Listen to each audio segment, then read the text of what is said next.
How to get free Roblox animations. Hello everyone, in this video I'm gonna show you how you can get animations for free on Roblox. Firstly, open App Store or Google Play Store on your device.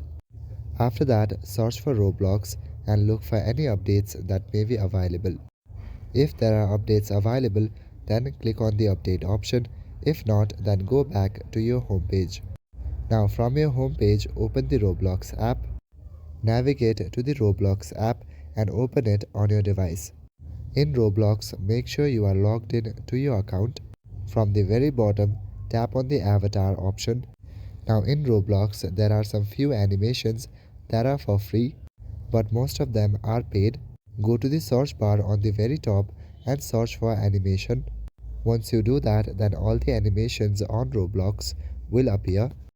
Now here you will find some animations like these for free. You can use these animation on your character for free. However, most of these animations are paid and you will need to purchase them. And there's only way that you can use these is by paying Roblox. But if you just wanna try them, then you can use them for free. So that is it for this video. I will see you in the next one. Thank you.